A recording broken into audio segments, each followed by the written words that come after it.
Welcome to DC. And here it comes. Swing and a miss. And a World Series Game 7 winning Curly W is in the books. Dagger! It's 1974. The Washington Capitals are the 2018 Stanley Cup champions. Don't like that. I like that. You gotta like that, right? Despite all this, despite the churn, my approval ratings keep going up. We are ready to give our 500% support back to this franchise, back to this city, back to this team after Snyder leaves. And then this is the poo-poo you put on the field. For the very first time, the Washington Mystics are WNBA champions. The Washington Commanders select Jayden D. I'm going to support fake teams that can't ruin my life. Did you call bank? I call game. Thank you. Sorry to keep you waiting. Complicated business. Good evening. It is DTC. The podcast is live. We are joined by, we got a full house. The sandwich is totally full. There's all kinds of people who are going to be popping in over the next hour or so. But the only story in town is the Commanders go into Tampa and they win. And they win again, and they do it in the same fashion they have done it now for the last, by my count, FP, it would be 5 weeks, if I'm not mistaken, of buzzer beaters to win games and to continue the season. And, you know, we can talk about Jayden. We can talk about, you know, as Jim Zorn once upon a time said, staying medium. The guy never gets high, he never gets low. He's just kind of there and just kind of, I don't know, he's just always kind of on and ready to go. That game, the emotion, several of us in Joe, are you square, going to jump right? Are you going to not announce the A-list? I'm getting to it, but I want to set some things up here. I want to set a couple of things up here. 4 of the 5 of us on this show right now, and there'll be more that pop in, watch the game together. That's a first. We haven't done that in a long time, and it was great. It was great to share in the emotion of the moment with everybody else. FP was watching a couple miles down the street. And I want to start with FP. Razzle is here. Stevie, of course, is here. He can't wait his turn. And then John, longtime fan of the show. John, it's great to have you finally on the show. It's great. The one thing that John has going for him that I think will be unique is he listens to sports talk radio. So I'm very excited to have someone on the show that understands how this is supposed to work. I listen to sports talk all day. I know, but you're more of a Kay Adams. You're more of a visual. Love media. me some You're Kay more Adams. of the muscle. Love me some Kay Adams. Yeah, consumption. I'm even old school. I listen to Kevin Sheehan. Nobody listens to Kevin Sheehan except John and Kevin Sheehan's mom, I'm sure. But FP, I want to start with you. The game, what happened? We talked about Jayden staying cool. Obviously, he did that. The Bucks, I mean, Lattimore is a liability, and I'm getting right into it after we go around the horn here. Don't get me with the poo-poo on it first, baby. It's a team of That's destiny. the only thing I want. Team of destiny. I will say over and over and over again. What's the saying? Anyone, anytime, anywhere. Team of destiny. Yes. I'm pretty sure there was a time. If you see Marshawn Lattimore anywhere, anytime, just throw at him. If your name is Kenny Pickett, just throw at him. If your name is Baker, just throw at him. This is the first time this team has won a playoff game since 2005. You can't come at me with the negativity right away, okay? We'll get into the negativity later. This is a team of destiny, and every single person on this show and everybody listening has had the same joke that they've said through the entire ownership of Dan Snyder. The second that man sells this team, watch this team turn around and immediately start winning, immediately make a Super Bowl run, immediately become the prestige of the NFL again that constantly gets primetime windows and wild card weekend and division weekend and all this stuff. The NFL is so ready to have the Washington Redskins back, the Commanders, whatever. They're so ready to have this team back, and the team is back. And we took over Tampa Bay, and we have Dulles Airport making fun of Tampa's airport, and we have fans overtaking stadiums, and we have chants everywhere. This team is back. It's a team of destiny, and it's all because of Jayden Daniels, Dan Quinn, and Adam Peters. And they finally have an ownership. And Josh Harris. An ownership where Harris and Magic Johnson. And even Magic, they're caught on video saying, don't even talk about us. We don't care. We want the right people in charge, and we step back.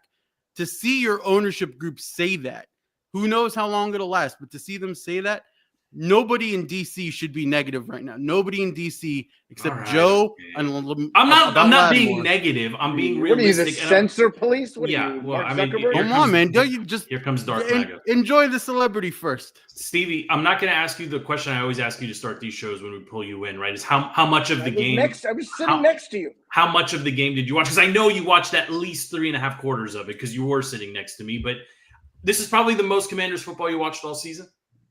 I rewatched the game as I texted you and John. I'll give you my headline is this team continues to find a way to get it done.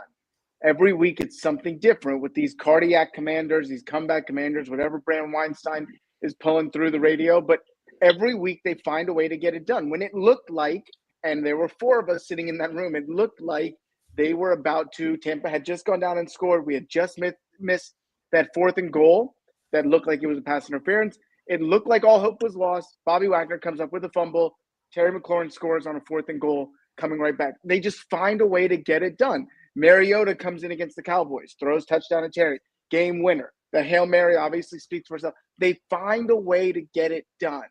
And sky's the limit. Now we're playing with house money. So now let's see what happens. Let's see if they can find a way to get every week something different. Your running game sucks. We got to get to that. Your all-pro cornerback you traded for is having the worst game of what it seems like his career. Be careful, you're going to trigger everything FB. falling apart. Find a way to get it done. Congratulations to us. Absolutely, congratulations to us, John. You actually hosted the watch party. There was some loud cheering, there was some silent cheering, so we don't wake up kids. There was a lot of food eating and stress eating. There was pacing to and from your Diet Coke. All the ticks, just like our boy. What's the kicker's name with the crazy hair and the sock thing? Yeah, I mean, I'm still itching from watching him get ready to kick. I mean, the nerves off the chart. But John, you've been watching this team as long as the rest of us. I think you and FP are the 2 that have actually played competitive football. Let's just put it that way too. I think once upon a time, if I'm not mistaken, I think linebacker, if I remember correctly, but 7 Achilles ankle biters for Chantilly. There you go. So how did you perceive, like from your vantage point? There's really no game script here. I mean, they were playing with house money, I think, from the beginning, but they won, and here we are now, 3 days out, 4 days out, whatever it is from going to Detroit. Like, what was your gut reaction to the game? Once we left and you got a chance to actually, watch the game properly, I think we all ended up watching it again. I mean, what did you see? My gut reaction is we might have the best quarterback in the NFL for the next dozen years. Like, legitimately, that's not a overreaction, and anything is possible. Like Steve said, we find a way to get it done. The reason we find a way to get it done is because of JD5. That's it.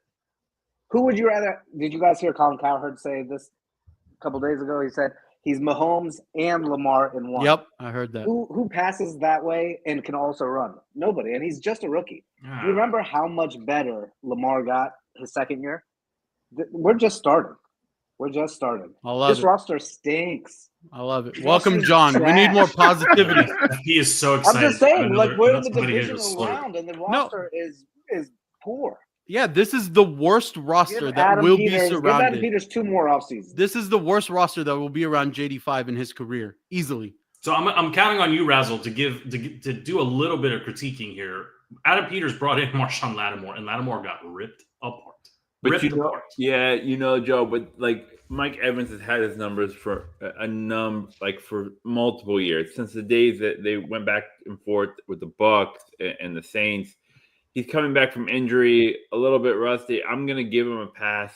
Next week, we're not going to have this issue because we're not going to have to follow a number 1 receiver. Amon St.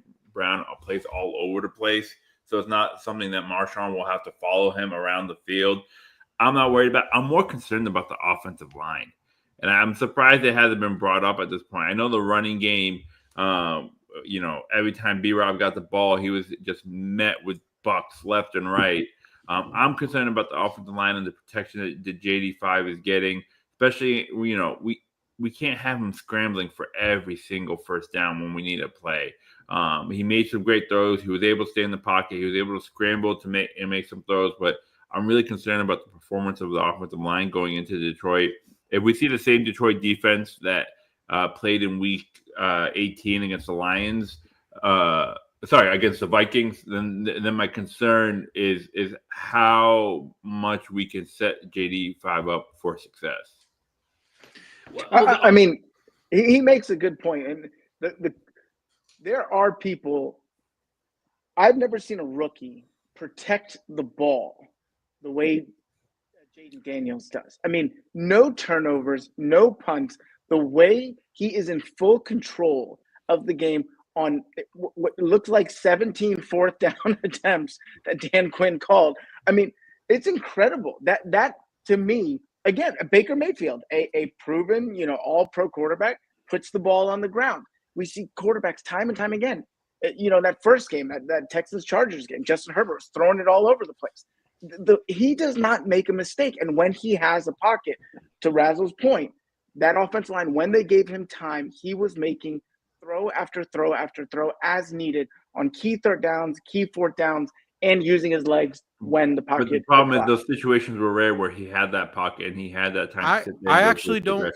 I don't agree with you. I think the O-line, could they be better? Yes, but I don't think they're the problem that with the offense right now. The problem solely sits on the running game with B-Rob, because you see when Rodriguez comes in, who's relatively a nobody in the NFL, and even Eckler, he has 45-year-old legs. He can get that screen and zip down for 30 yards like it's nothing, and the blockers are in front of him.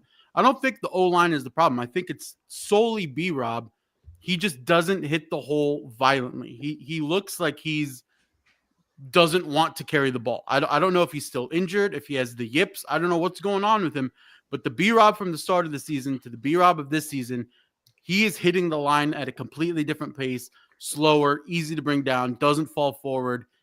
He is the problem. I think the O-line, especially with Biotic back, is much, much better. The protections are there. And I mean, the Bucks, when you're watching that game, their whole thing is zone coverage and simulated pressure.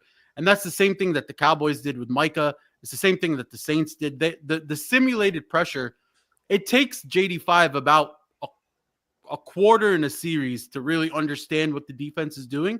And then they're not going to fool him anymore. But that O-line isn't the problem. It really comes down to that run game. But as we saw later on in the Bucks game, you saw Cliff adapt, right? Like, you had to do some of those run games to keep the defense honest. But for the most part, Cliff was like, all right, we're basically done with the run game. We'll do some screen passes here and there. We'll go perimeter. But I don't have any issues with the O-line. Yeah, I think at that point, though, Eckler had a couple carries in the second half that he was hitting holes much smoother than B-Rob. It's the vision, the vision and the violence that B-Rob is lacking right now. Are we all good on Eckler taking B-Rob's job? It's Eckler. Eckler. My God. Why can't you say Eckler? I don't care. I'm going to name the episode Eckler or whatever you keep saying. Fine with Eckler being the starter. Yeah, I want C-Rob to be activated. Improve this week a lot. They kept on running right in the middle at Vita Vea and that Cansey guy, who are so good. Like, I don't know why there's no outside stretch runs. I feel like Vita Vea is the largest human being I've ever seen. He's very, very large. Running right at him, and he was good. He was killing the interior of the O-line. I think this week, some of this, though. I think you have to put some of this on Cliff too, though. Like, I understand B-Rob isn't hitting the line the way he was, but this need to run every first down is driving. I mean, it drives me insane. Like, we know they're going to run and they're going to get no yards, and then it's going to be a screen or a bubble pass. Like, there's a lack of creativity at times from Cliff with regards to the running game. That's what I see. I don't know what game you're watching, but that's not the case at all. What are you? I mean, I'm watching them consistently fall forward for 1 yard or 2 yards on first down. Is that not what's happening consistently? We are not a predictable offense where we're running for on every first down. We're changing it up. What? We're predictable in our run game. We do. Yeah. We only do that. The run game, up the middle. Yes, the run plays that we call are predictable, but when they come out are not predictable. Not compared to the Ron Riveras and the Jay Grudens of FP. How many? I'm going to go back and I'm not going to watch the whole game, but I know what I saw. And it's B-Rob in that stupid half pistol formation or whatever it is in the RPO. Yeah, the delayed handoffs and all of that. I want pro form, okay? I want goal line formation. Okay, Joe Gibbs, go back to 1992 and tell us that. You know what Joe Gibbs got? 4 yards of carry out of Clinton Portis. You know what B-Rob's giving you? 2.5. So you got to do something here. And I've said this. I said, hold on one second, Stevie. I said this in the offline chat because there was all this back and forth about the bigger liability. Is it B-Rob? Is it Lattimore? Like, what do you have to address? The bigger liability, as bad as B-Rob is, Lattimore is the bigger liability. All right, we're going to get into it. We'll get into it. Listen, because if Lattimore comes off the field, Mike Davis is coming on the field, and we are finished. No, Mike Davis would not come on the field. It would be BSJ, Iggy, and Sanders still. Everybody moves up a spot. And then you deal with Mike Davis. You're never going to put Mike Davis in over Lattimore. That's never going to happen. He's only coming out for an injury. I mean, what's your concern? Is because he's not playing well. Once Mike Davis can't cover you playing wide receiver. Okay, but yes, he can. Maybe he can cover around. Okay, I've seen him run. If Joe's my quarterback, he can't cover me. Okay. I don't think Lattimore played bad, but I don't think it's as bad as you're making it out to be. His first game back from a hamstring injury. Hamstrings are tough. You're running against one of the best receivers. Yeah, there's a Hall of Fame wide receiver. Apologetics for Lattimore. Like, you guys should make T-shirts or something. No, listen. And by the way, he played good. He played good when they moved him off of Evans. They moved him off of Evans. He wasn't following Evans like he was in the beginning of the game. Who was their number 2 receiver? So then what? You gave up draft capital to get a number 1 who's not a number 1. The biggest thing with the cornerback position is you only have a set amount of technique that you're going to do off the line. Different ways to jam your receiver, different ways. I do not accept that premise at all. Okay, you have a position coach, an offensive line coach, an offensive coordinator, and a head coach. You have multiple people who are paid to creatively design ways for the running back to move creating plays is different than what I'm talking about right now. I'm talking about physical ability, one-on-one. There's only a finite amount of moves that Lattimore can do that Mike Evans has not seen him do against him already. Mike Evans, the Hall of Fame receiver, knows every trick that Lattimore's. Mike Evans, of course, is a Hall of Famer. What? I'm not denying anything you said. I don't really understand what you said. The eye test was they were going after Marshawn Lattimore. Lattimore was matched up. Yes. The eye test also says it was 3rd and goal.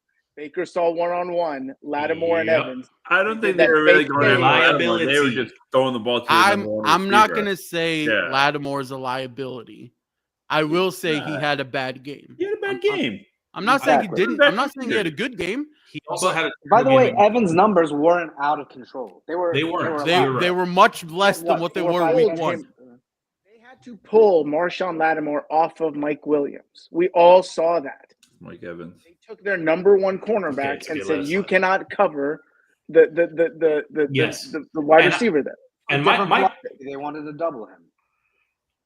That's a big deal to change your whole game plan. Who do you think running game? Yeah, because I think if Cliff Kingsbury is going to earn salary this week, to me, I think. Look, I just pulled the numbers: 33 attempts, 82 yards, 2.5 yards per carry. To me, I think you got to go with the way the Patriots of old used to use their running game is those dump screens and those quick passes isn't essentially a glorified running game. Get Eckler in space. Oh my God! Said the Eckler. I'm sorry. Austin. Just say Austin. Say the running back that lives in Herndon. I go to Herndon and apologize. Look, he's great is that Diami bubble screen. He's great at running it in. So I kind of agree with you on those. Yeah, but Cliff is already calling those plays. He knows that. He knows the run game doesn't work. Down, mix it up. I think Brian Robinson needs a little break. I need Ertz more active, also more involved in the game plan. He has proven all season long that when he's on the field, he's a viable target or release or a check down for Jayden. I would actually like to see them target him a little bit more. And I don't know if you guys have started kind of looking forward towards the Lions yet. I mean, I'd like to do that even here with the show and just kind of like that's probably one area where you can maybe take a little bit away from them is in the middle of the field. I think that's the strength of their depleted defense is still the middle of that field. What you need to do is target their injured secondary and really have Terry, Ozzie, and Diami go off. And they've proven that they all have the ability to go off.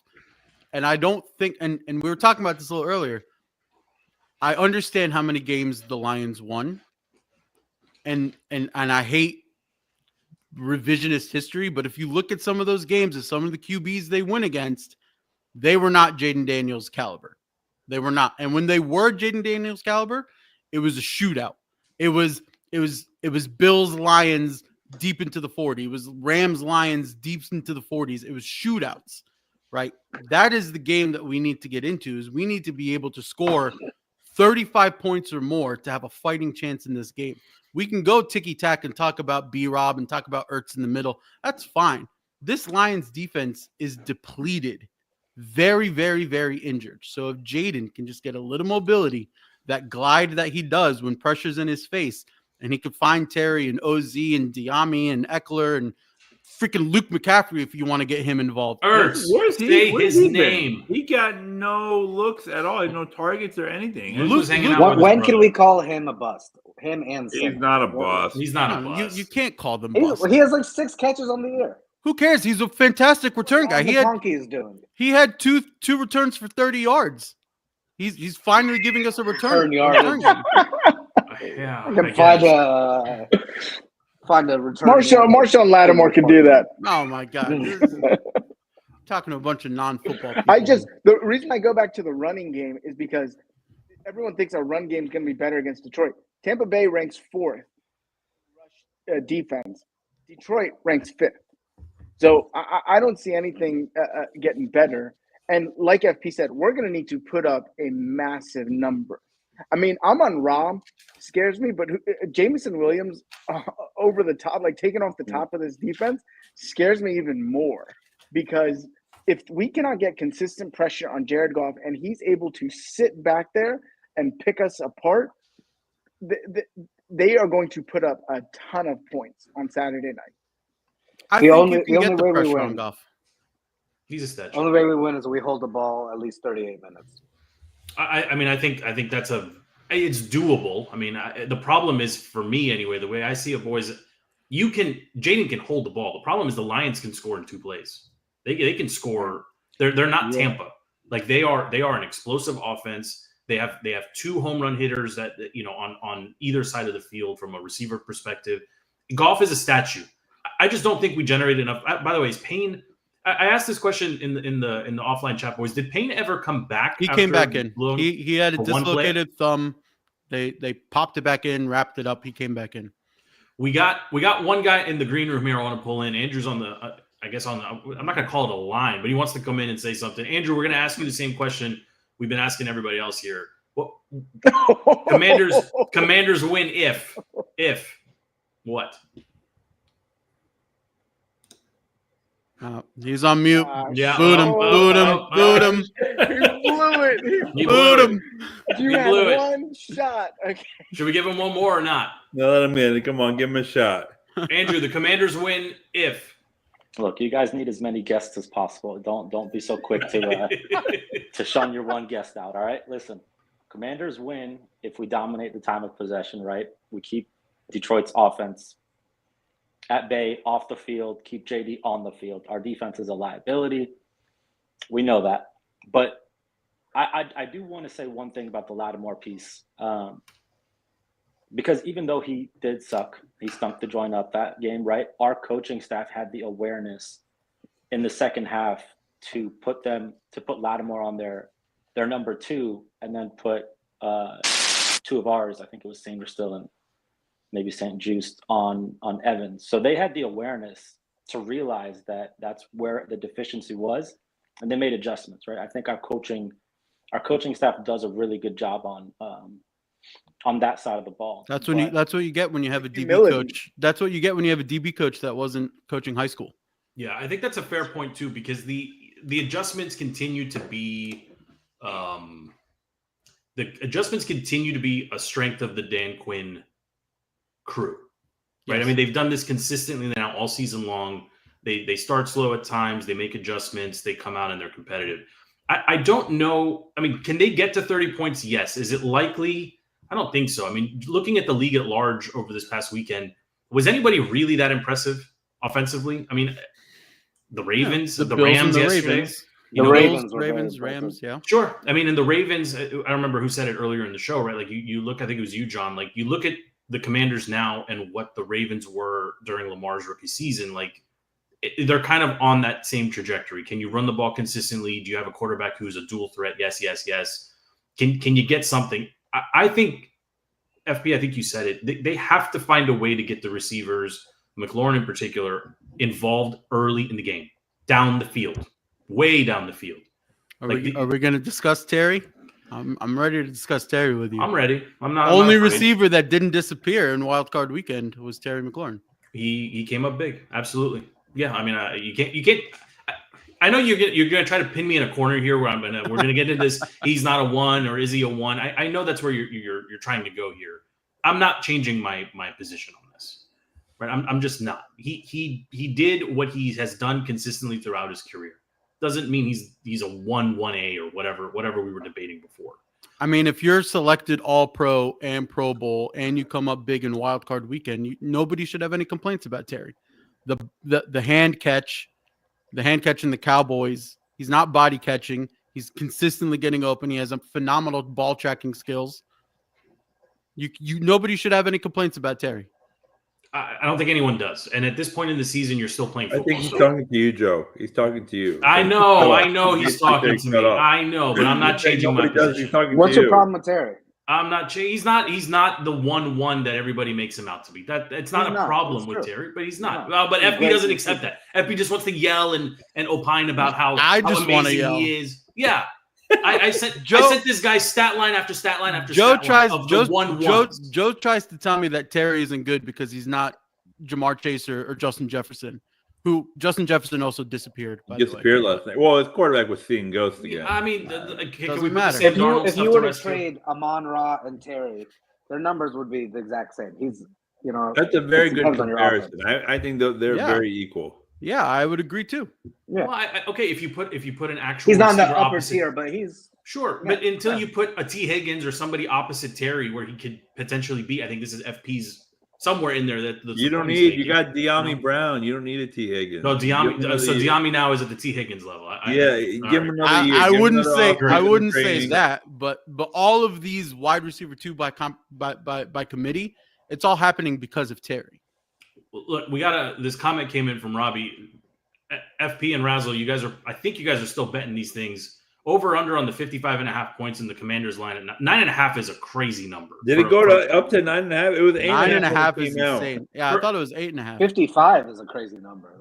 I could see the over on the 55. Really? And sadly, it might be majority of the line. It did pull up. Yeah, Robbie's right. It is 9.5 right now. I mean, would anybody here actually? I wouldn't bet the over. John, you're saying you would take the over? I would take the under because I think both teams are going to want those long sustained drives, so shorter, less possessions. You tell me like a 35-28 doesn't seem realistic. Of course, you take the over. It doesn't seem realistic, but just a high number to bet on. But the 9.5 is a pretty.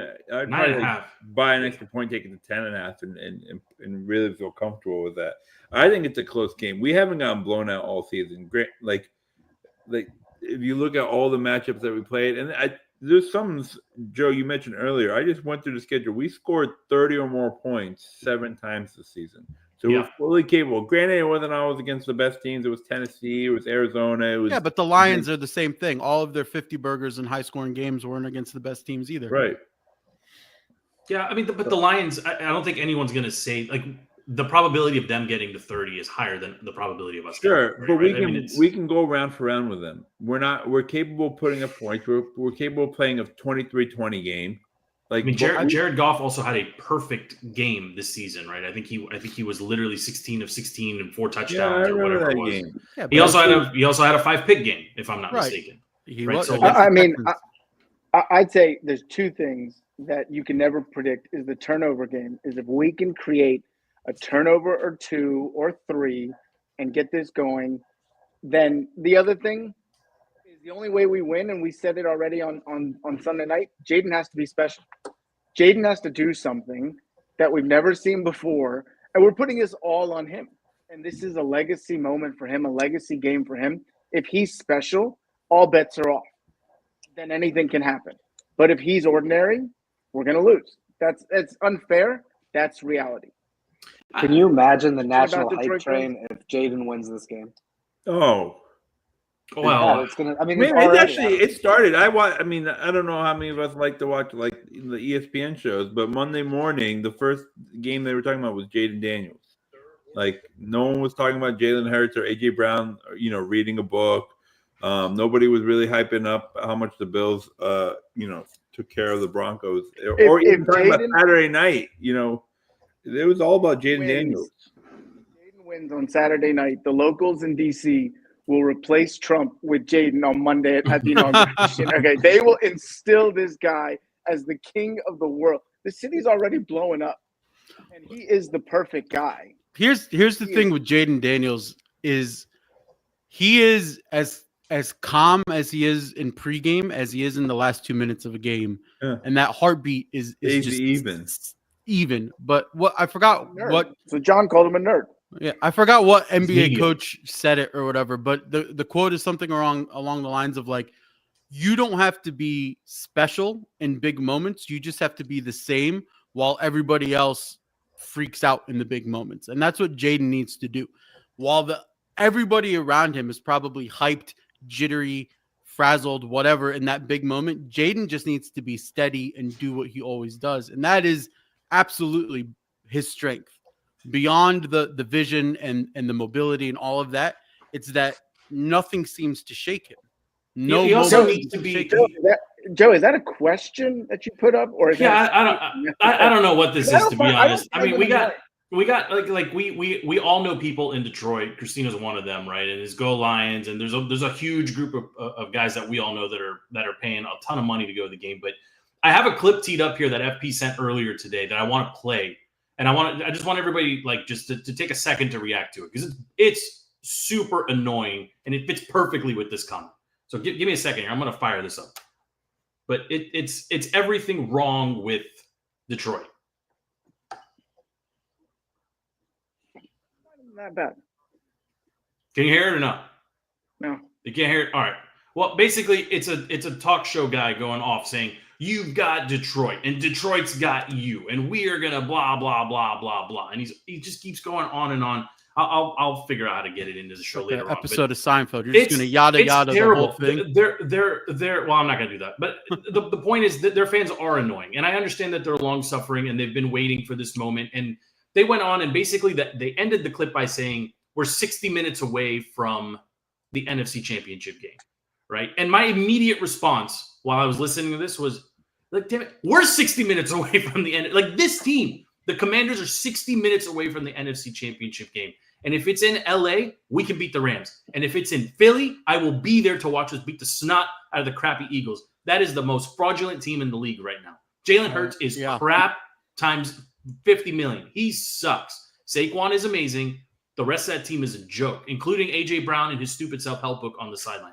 I know we have to get through Detroit first, but we will kill the Eagles, and I will be there to watch it in person or at least in the parking lot. I will go to Philly. I have to see it. By the way, I heard the clip that you're talking about. The podcast was called Big D Energy for Detroit. It's just a low class. So stupid. It's just a trash place. Yeah, it's just a morning. Like Philly, where Can we get someone on the national level to make the same comment? Because I mean, if you saw what happened with I don't know, Joe, when we're ready to get into the other playoff games, we saw what happened with the Texans and the Chargers. Rex Ryan called it a bye week for the Chargers, and the Texans took that disrespect. Bro, who cares about Rex Ryan and his foot fetish? Let him keep interviewing for the stupid Jets job. I don't care about Rex Ryan. We need someone to give the Lions a bye week. No, you know what? That way we can get that energy in the locker room. You know who gave them a bye week? Their coach. When he walked out to O'Connell after they beat him to end the season. You remember this? They say, hey, good game, coach. We'll see you in a couple weeks. You know what happened? They got wrecked by the Rams. And the Rams weren't even playing at home. They were playing in freaking Arizona, where only people from Detroit apparently live. It's crazy. But everybody from Detroit and the Midwest goes and moves to Arizona. My point is, like, you're in, I think Stevie said it, all bets are off. if Goff has a misfortune or a weird fumble in the red zone, if they muff a kickoff, if the margin of error here is so tiny, and we saw that with the Bucs. We went around and around talking about how the Commanders played a great game. The Bucs played a better game. Bucky Irving was very close to going for 125 yards. He didn't get there. Baker looked unshaken, he looked great the entire game. Mike Evans had his way with Lattimore. We are very fortunate to have won that game, but there's nothing to say that it can't happen again. And frankly, it's not a neutral field, but the dome, turf, Jayden, that is a recipe for a defense. We're missing the biggest point here, right? The biggest point is, I don't know where our host and leader went, but the biggest point here is keep the show going. What do I do? Was that a mic drop? I don't know what happened. Topic. We can do whatever we want now. We can have a real show. Yeah, keep going. All right. The biggest thing here that we need to remember is the Lions last year were the Cinderella story. The Lions last year had nothing to lose. They were playing with the house money. They come in this year, immediate 1 seed talk. They get the 1 seed. They have everything to lose. The Commanders have absolutely nothing to lose, all the house money, but it goes a level further, right? Jayden Daniels, the rookie, already has his playoff win. So there's really, really, really nothing that the Commanders can do that will disappoint this fan base. They are going in there completely unknown, hottest team in the league, longest win streak, I think, in the league.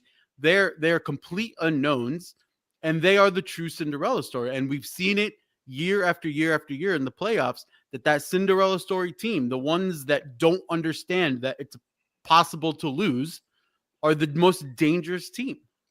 Is there anything? I know where Steve's going with this. I think we already talked about. Is there anything that could happen on Saturday night that would leave you really upset or disappointed? Jayden Daniels tearing his ACL. Oh my God! Why to put that one in? Way to put that one in. Yeah, why are you gonna bring the bad juju out? We've already beaten all the curses. Don't. By the way, the one thing I was gonna say is we've already proven that we can score on every drive, or 85% of drives. So you have one turnover, you hold them to a field goal or two. We could definitely keep it close. It's not as 9.5 is a big number. To me, the start of this game is more critical than other games and opportunity. To me, that crowd on top of JD5, the ready to go. If we're able to, I don't like us playing from behind and then basically having them kind of pin their ears back and come after Jayden. If we can, have an early lead, be able to control time of possession, get things going, be able to mix in the run, pass, different things. To me, the start of this game is critical, more than anything else. I feel like Jayden feeds off of that, though. Like in those high pressure moments at the end of the game, when the crowd is at its loudest and craziest, Jayden feeds. He, like Kay Adams said it, like he is sick in the head. Where when it gets, I love you, Kay Adams. But like, talk about putting it out in the atmosphere. You say her name enough, she's not going to magically appear. Listen, let me manifest whoever I want to manifest. Okay. The point is, Jayden feeds off of that, and you see it. Like, I don't want to make comparisons to greats across other sports, but there's a gene in athletes that we've seen across multiple sports, that alpha competitor gene in them, that when shit gets loud, when it gets crazy, when it gets hectic, they just rise. They just rise to it, and they're like, all right, bring it on. Give me the noise. Give me everything, and I'm still going to do what I do. And we've seen Jayden do it for six games in a row now, like Joe opened the show with. Like, bring the noise, bring the crowd, bring stupid Eminem out to chant a song from 15 years ago that nobody cares about, and Mom Spaghetti and all that trash. Detroit's stupid. I'm so ready for this game, but I'm also going to bring it back down to earth real quick. I'm petrified for one reason, and I don't care about anybody on that Lions offense except Jahmyr Gibbs. And our D-line sucked against Bucky, sucked against Kamara, sucked against freaking Dowdle for the Cowboys. Barkley. Jahmyr Gibbs is going to murder us. Whatever the over is, take that on his rushing yards because he's going to destroy us. You know, FP, I generally agree with you when it comes to Jayden. I don't know if the rest of the team has that though, right? We saw it with the kicker, right? Like the hair and the sock and the foot and the sock and the hair. No, come on. The kicker has he has a genuine disorder. Break, and he made the kick. My point is, I don't know if you can. I mean, he very Trump of you to make fun of mentally. he has a disorder. I'm not making fun. What I'm saying is that it is. You can't ask the rest of the team to be as cool, calm, and collected. Why can't you? He sets the tone, and people are going to follow. Terry's right there with him. Yeah. Bobby Wagner is right there with him. Okay, well, I don't think Cliff, if he's down 15 or 16 or 20, is gonna be cool and calm and channel the Patriots in the Super Bowl from 6 years ago. Like, it's not gonna happen. They're not. Stevie said it. If they fall behind, it's over, right? I mean, frankly, that was why we were screaming at the TV about not taking the points against Tampa. What? But we fell behind. We fell behind big against the Eagles, who still had the number one defense. I don't care if Jalen Hurts was in or not. It was still the number one defense. You should care because their number one quarterback was out. Does Jalen Hurts play defense? No, but Kenny Pickett has no, to. But obviously they're related. Yeah, they're related. But Jared Goff is not a world killer. Do you think the Commanders can come back if they fall behind 10 points even? Yes. Yeah. Absolutely. And make it a game, man. They'll make it. It'll be competitive again. No, they can't fall behind by more than 10. Let me put it this way: when we missed that PI to Ertz in the end zone and we didn't get that touchdown, and then the next drive happens and Jayden has to drive down the field, was anybody watching thinking Jayden can't do this? Jayden can't drive the field and get us points. Nobody was thinking that. And if we're not thinking that, there's no way the team's thinking that. That's not the problem. He did, and that didn't happen after the PI, after the Ertz fourth down. Yes. Baker fumbled. The problem is never. I have to drive down. He had 15 yards. I believe Jayden can. I when they got the ball with 4 minutes to go, everybody we were all together. Like, they're not. The Bucs won't touch it again. Like, this is our game to win or lose right here. We don't want overtime. Go get points right now. The issue is they can't stop anybody. And the Bucs, as good as they have been all season, as good as they played on Sunday, the Lions are better. And I know, but what good team has the Lions stopped? What good team have the Lions defense stopped from scoring? The Vikings. Are you calling the Vikings? They are 15-2. Yeah, I agree. But I'm saying, look with a crazy point differential. They beat everybody. I'm saying, look at the scores. Look at the good teams and tell me that those good teams weren't able to put up points on that defense. Are you saying the Vikings aren't a good team now after the last 2 weeks? I mean, it's tough. First, division games are division games. Sam Darnold is Sam Darnold. So, yeah, I mean, the Vikings didn't put up the Vikings. They stopped the Vikings. Yeah, I'm talking about the Josh Allens and the Lamars and the elites that they went up against. I'll go back to your point, FP, about Jahmyr Gibbs. Sometimes I think your personnel dictates your game plan. And to me, you have a deficiency of personnel on your defense. So you need to sell out against the run and then fingers crossed, praying whatever God you have, that Marshawn Lattimore and Sandra still and the DBs can hold up against Jameson Williams and Amon-Ra St. Brown and the rest of their squad. That's the only – you need to sell out. You need 8 men in the box. You need all attention, and then you put your rookie kid that looks good in your DB, and what's his name, Stevie? What's his name? Sandra. Still, he's played great. We have almost evidence. As good as Eckler. We have evidence of that, of stopping Derrick Henry when we decide to stop Derrick Henry, of stopping Saquon when we decide to stop Saquon. We have evidence of this team. If they say, okay, focus on stopping the run, they could stop the run. Even Bucky under 200 yards or whatever, that was stopping Bucky, right? Like the defense. If they come out and they say we are going to stop the run, they will stop the run. No, I disagree. I don't think. And then Jared Goff will go. Yeah, pick them complete 95. But then, John, what's your defensive game plan? Your defensive game plan is you hope you stop a couple third downs and the kick field goals instead of touchdowns. I really you're not going to stop them. You think it's a bend don't break? It's a bend don't break. I mean, this is going to be and you have to just possess the ball for a long period of time. limit the number of total drives in the game. I mean, this is a 4th down bowl right here. There's not going to be a lot of field goal attempts. There's going to be a lot of 4th down. There's going to be no punts. In real time, when we were watching the game, I was really annoyed about the constantly going for it on 4th. In hindsight, when I watched it back, they were all reasonable calls, right? Fantastic decisions. I think they're all reasonable calls. I mean, somebody just said it right now. Like, this is these two teams go for it consistently on 4th down. I don't know if I'm the Lions if I'm doing that, because you get enough points, you put the Skins in a hole that they're not going to climb out of. But for sure, we shouldn't see Tressway on the field. Like, I don't know where the narrative is that we can't climb out of a hole. They're not going to come back from 10 or 12 down. They can't do it in that building. You got Why not? And it's not that we can't climb out. It's that their offense is so explosive that they're not going to stop. Yeah, you have to be able to. And maybe the key is that we stop them on a 4th down or 2. Maybe we have to have a couple of special. That's a turnover. Like 4th down. Steal a possession that way. Yeah, exactly.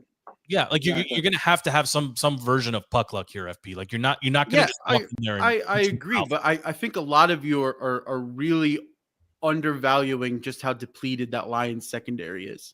That defense, the whole team's depleted. I mean, David Montgomery's maybe coming back this week. Obviously, we lost Aiden Hutchinson. The whole defense is depleted. Like we shouldn't be so scared of them as everyone else is here. Like we can cover the 9.5. This will be a competitive game, and like we will be there in the 4th quarter with a chance to win this game. If we win on Saturday night, when I don't know. I don't know what to think. I don't know what. Yeah, can we all agree to go to Philly for the NFC Championship? We should be going to Detroit. We should be. Well, I actually looked at tickets. They were It's the highest ticket sale that the league has had outside of a Super Bowl. Yeah, it's like average $900 for a ticket. Yes, the Tampa tickets, like to get into the stadium in Tampa, was $140. But to get in, the cheapest ticket right now, $900 in Detroit. That is like the average 2-month salary for a median income. What?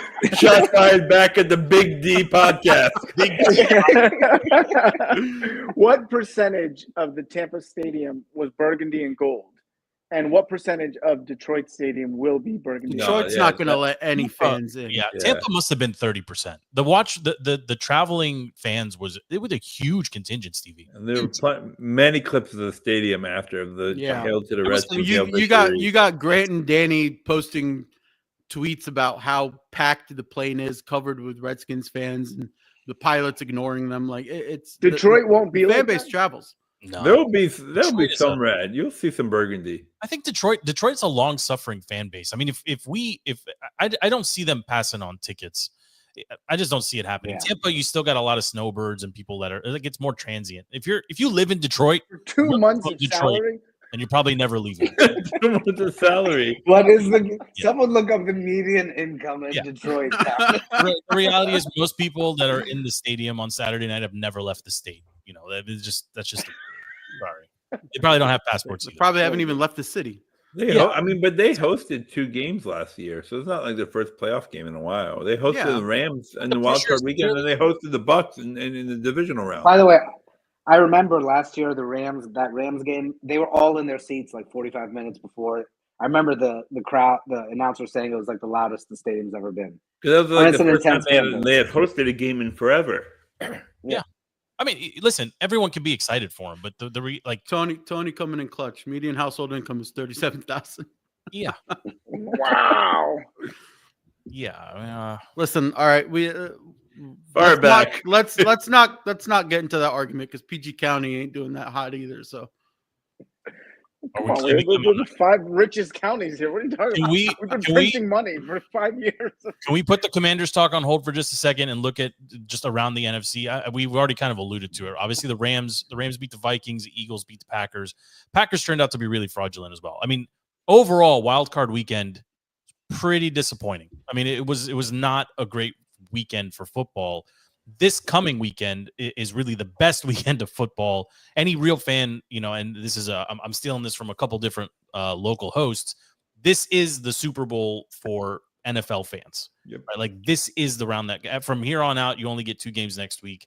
And then the Super Bowl really isn't for diehards. It's for everybody that wants to watch Beyonce or commercials or whatever. So, like, this is a big weekend, but the wild card weekend at large, not very good. The Vikings completely came out flat. I mean, the Darnold narrative going in was, now you got to give him a break, this and that, but he may have played himself out of a contract. I mean, that's how bad his performance was to close the season and last night. Do you out of a contract with Minnesota, sure, but there's teams out there that are going to give him money. But it sucks for him. Like, it sucks for him. But if you're the Oakland Raiders, you're not going to throw $20 million a year at him. Of course you are. Maybe, but it shows you how close the Vikings are. But without that position in place, like, do they go back to the well now? Do they bring in?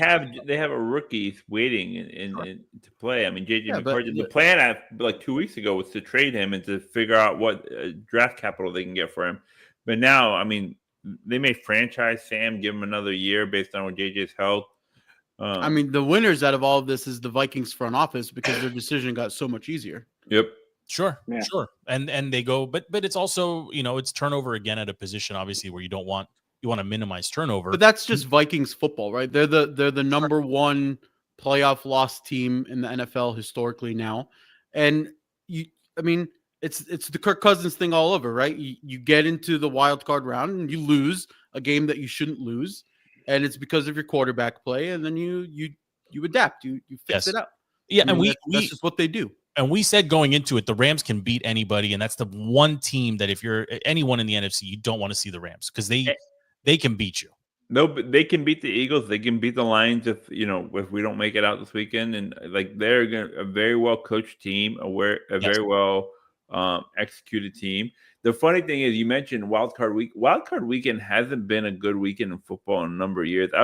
I saw something since the NFL expanded about like 5 years ago to the 7 team. There's only been 1 2-7 matchup where the 7 actually won, which was the Packers last year against the Cowboys. So, like, Wild Card Weekend hasn't been that competitive of a weekend since the NFL has expanded. They need to copy the NBA and do reseeding in the playoffs. Yeah, Well, you're letting one more team in, and it just shows you the disparity between that 6 and 7 teams in most cases. Now, the Vikings are an exception because they won a ridiculous amount of games, but. Switching and looking at the other game, the Eagles and Packers game, that was a dud from the beginning. I mean, the Packers. You know what? I don't know how the Packers. What I learned from that game is everyone hypes up Jordan Love. It's all these people all year, like the next hot young quarterback. It just shows you, and same with Jalen Hurts. It just shows you how good Jayden is. He's so much better than these. I love it. I love it. That's the most important thing. He's so much better than Love. He's so much better than Hurts. They have such good rosters around them. Look what he's got. The Packers had a number of injuries, especially at the receiver position going into the game, and they lost a couple guys throughout the game. I mean, Jordan Love throws up some trash. He has a nice but if you check the ball, if you give Jayden Daniels a Josh Jacobs, right? It doesn't matter who the receivers are. He's already doing it with Bobo receivers now. And I know we're not ready to talk offseason yet, but Joe, when we were watching the game together, made a fantastic point, and we really do need to invest in that running back position, and we can build a model like the Ravens. The Ravens. Look at all of the stud running backs that changed teams. And look at the teams they left. Mm-hmm. They all of the teams that spent money. The running back position is back in a very big way. It's not just that. If you look at the wild card games closer, right? Mixon with the Texans, Cook with the Bills, obviously Saquon and Derrick Henry, but like Kyron Williams with the Rams. Like everybody had a strong run game that got that win. Yeah, that's what I'm saying. The running back position is back. I mean, the good thing is this NFL draft, the coming draft, is running back rich. It's probably the richest running back draft we've had in 10 years. Insert Adam Peters. The number one guy is that Boise State guy, right? Yeah. Ashton GD or whatever. Looking over. Go ahead, FB. No, you're good. Looking over at the AFC too, like these games were even worse. The Steelers, honestly, somebody should have made the call and just said, we know you qualified, but we're not going to let you into the playoffs. We're going to put the Bengals in here because they're just a better team. The Steelers blow. And honestly, no one ever talks about Tomlin potentially losing his job. This might be the beginning. They won't fire him. Not fire him. I'm just saying this team, it was just a bad team. And you want to talk about nutbag or nutcase receivers or nutbag, whatever you want. George Pickens is crazy. He's not too optimistic. What are you thinking about, Joe? I'm kind of hungry. I don't know, but he's insane.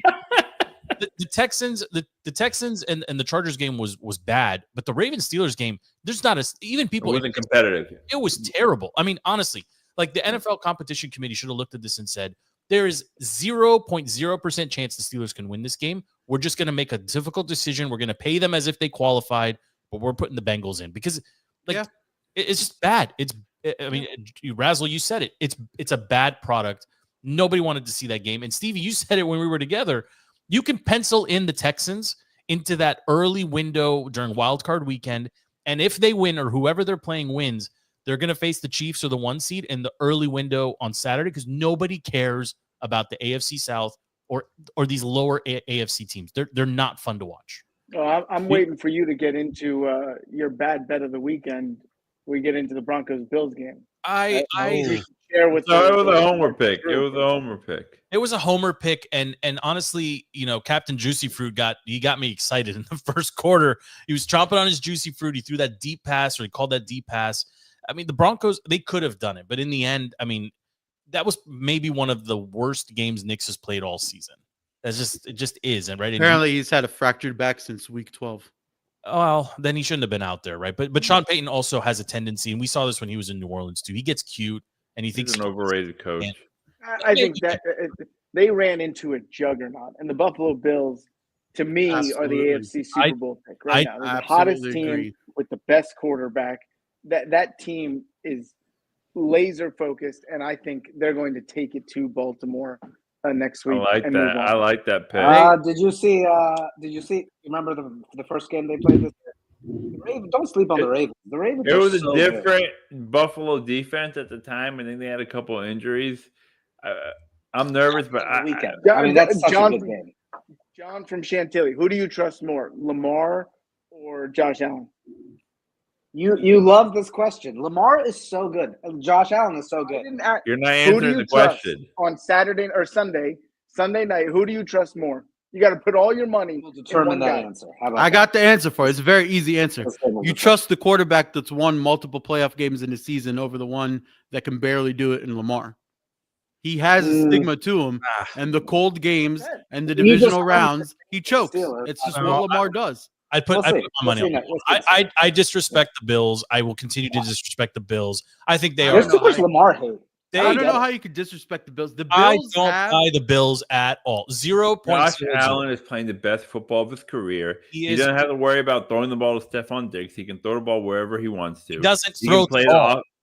He can't throw the ball. Lamar. No, didn't you watch Curtis the Denver Samuel game? got a touchdown. You just watch. All the Redskins, all the former Redskins caught touchdowns. I saw the donkey in Philly caught a touchdown too. What's better stat line than Jahan Dotson? The Bills. The podcast. I'm out on the Bills. I'm out. The Bills will win this Sunday. They share a big similarity with the Commanders. Ravens are going to win. Yeah, give me the Ravens too. The Bills share a big similarity with the Commanders, where it's some unsung hero comes up and has a game and takes over the game that you weren't expecting, right? The Commanders see that all the time, either OZ or Diami or Noah Brown earlier in the season. Some unsung guy just comes up, Jamison Crowder against the Eagles, whatever. Somebody rises to the occasion and takes over. The Bills have that same exact thing where you don't know if Amari Cooper suddenly remembers that he's Amari Cooper or Dawson Knox suddenly turns into Travis Kelce or Kittle and dominates the middle of the field. But the Bills have that where with just Josh Allen and sound coaching. Who is going to tackle King Henry? Who on that? Is Josh Allen going to play linebacker? They're going to get steamrolled. But listen, here's my bet for the weekend, and I'll put money up. LP didn't take my money, although I asked him 10 times what his Venmo was because I lost poorly. I lost bad last week. I think Lamar and Derrick Henry both go over 100 yards, and I think they win, and I think they win big. The Bills can't keep. I'm sorry, Bills are fraudulent. Bills and Eagles. I'll take that. Okay, both over 100. And based on your track record, that means the Bills are going to win. Listen, you could fade my picks. You got to remember, this game's in Buffalo. It's cold. Lamar's going to fumble. He's going to forget where he's going. Care about Bills Mafia. I don't care about them, doing what they do and setting the stupid tables. I don't care about any of that. On the field, They don't throw the ball down. They do not throw the ball down the field. They don't target Amari Cooper. They don't have an actual running back. I understand that they get by. Are you serious? Yes, I'm 100% serious. James Cook is fantastic. The Ravens. James Cook is a very good running back. He's a very good running back. I disagree. I think. Listen, to all our listeners, this is why Joe never wins his fantasy football because I was gonna say he doesn't have proper talent evaluation. It's year 21. I've never seen a quarterback choke the way Lamar choked last year against the Kansas City Chiefs. He has Sunday MVP caliber running back behind him. It's going to be 18 degrees on Sunday in Buffalo as a high. I can't wait. I wouldn't trust Lamar for a I will put money. I will bet anyone right now this game. Lamar's taking this week. Okay, look done. at his numbers. I'll take it. Yeah, I'm going Bills all the way. Going Bills. No. In Buffalo, the annoying Josh Allen is playing the best football of his career. Joe Brady is one of the hottest offensive coordinators. He is designing the offense to Josh's skill set. He's got multiple receivers. The line flipped. Thank you, Robbie is on the line flipped. It was originally billed Robbie. 1.5, but somehow flipped over to the Ravens 1.5. My money and my rooting both my money and my rooting interest will be for the Bills. Who is tackling Derrick Henry? Who cares? You're insane. Milano will tackle them. They got him back on defense. DeMar Hamlin. Yeah, who cares? Who cares? All right. Okay. It's the fake DeMar Hamlin. Here's the we all question: know. Is Zay Flowers going to be back for that game? That's a big factor. Right now. Is Zay Flowers going to be back in that game? Colder and Can we go predictions on the other games? Nobody cares about Texans Chiefs. That's going to be the biggest bust of the weekend. Well, I mean, is anybody picking against the Chiefs? No. Can Robbie S throw the lineup? It's 7.5. Robbie, give us the line. I think it's 7.5. There's no chance. No one's going to bet against the Chiefs. Because it's the Chiefs and the Chiefs and the refs versus the Texans. Okay, fine. How about we'll jump back to the NFC, the Rams and the Eagles. This is with your head, not with your heart. I know everyone here hates the Eagles. The Eagles are too good, man. The Eagles are too good. Oh, got up to 8.5. There you go. Thank you, Robbie. I'm taking the Rams, guys. I called it yesterday during the game. That Rams team was the score like 24-9? Is that when you called it? Yeah, he waited. At one point, with Sam Darnold, like it was a 3rd and 12, and he was not throwing the ball. At what point did you call? Stafford was in victory. This is what you have to do for the game. And by the way, it wasn't really an impressive Rams win as much as it was Darnold playing awful. 9 sacks is 9 sacks. 9 sacks is a lot. Yeah. I mean, they did a couple wrestling moves on him too when they were sacking him. Here's the key to the Eagles-Rams game and you saw it against the Packers, you don't really have to worry about Jalen Hurts' arm and targeting A.J. Brown and Devontae Smith. You don't have to really worry about it. He is not pass heavy as a quarterback. What you need to do is stack the box, stop Saquon, and just assume or hope that defense can handle. I mean, even the Commanders shut down A.J. Brown and Devontae Smith for the most part compared to what they do to the rest of the league. So you don't Kenny really Pickett throwing the ball. Yeah, but even the first time we played the Eagles, when Jalen was in there, they still shut down Devontae Smith. Sam still shut down Smith. A.J. Brown didn't really do much. It was all Saquon, and that's all the Eagles are. It's just Saquon Barkley, and then Jalen. Well, Saquon's really good, but who are you picking? He is really good. Who's winning the game? I'm taking the Rams. Yeah, I'm with you on the Rams. Razzle, who are you picking? My heart is with the Rams, but this Eagles team is good. This John? Eagles team is very good. This Eagles team will beat Detroit next week. If they also lost their stud linebacker, Dean. I did see. Yeah, they did lose Dean on Sunday. I'm taking the Eagles. I think the defense is just too good. Stevie, who are you taking in that one? In the battle of in the category of teams I don't trust, including Lamar Jackson, the Baltimore Ravens, I put in Nick Sirianni, Jalen Hurts, and whatever book he was reading. Sirianni gets a bad rap, man. I don't know. They keep winning this year. Ever since he got in a fight with the fans, they haven't stopped. They haven't lost. The wide receivers reading a book. I love me some Sirianni. Hey, they lost to the Redskins, when they got one loss, who had in like 5 13 turnovers. weeks. Yeah. Okay. Yeah. Sure. You guys are also sleeping on McVay is a phenomenal coach. Yes. Crazy eyes. In the league. He's got the 5-hour energy like every 2 minutes, and it also comes down to the poise of Matthew Stafford, right? If he could just stand in there and not get touched, you're gonna have Cooper and Puka and even Tutu Atwell just go crazy.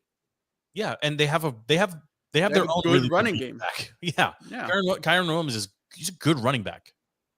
He's good. He's not Saquon, but he can get yards. And Philly, I mean, who's got the pressure on him? It's Philly. Philly has the pressure. The Rams already got their first win. In the AFC, I mean, the only way that the Chiefs don't win is if they lose the game themselves, right? But they're fully healthy. Like the Chiefs have yet to score 30 points in a game. I don't know if this is the weekend that they do it, but CJ Stroud, I'm cheering for him, right? I mean, he was compared, and Jayden was compared to him early on.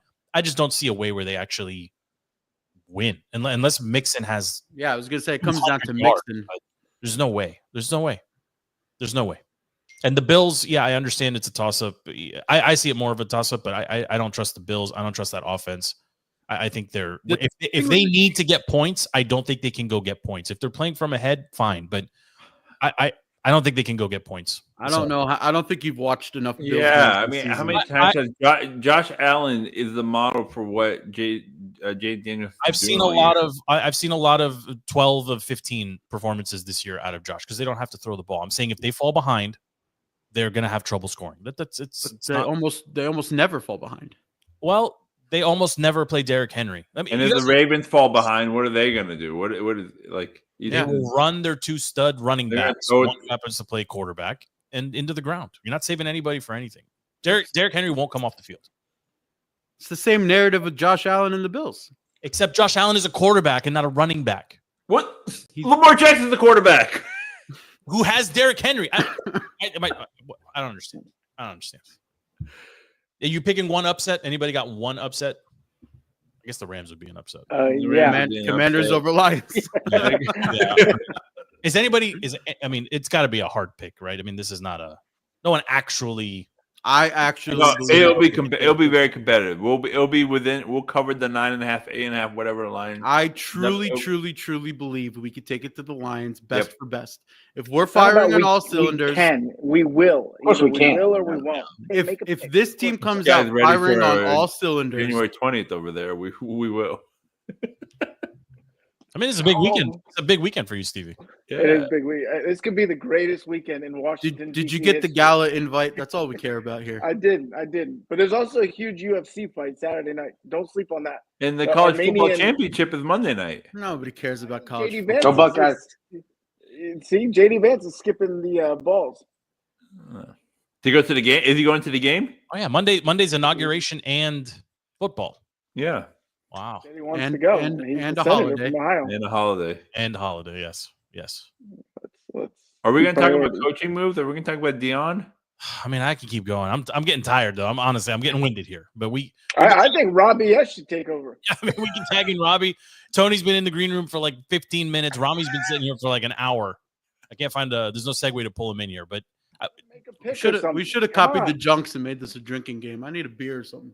Razzle, I mean, the only story that matters. I mean, you want to talk about the Patriots and the sham mockery of sham and the Rooney Rule? They said they flew the guys who were closest to New England to get the interviews in just so they could check the box. Yes, it's the most DEI racist rule in all of sports, whatever. But you Speaking of Rooney Rule hires, do you see Joe Witt is interviewing for the Jets?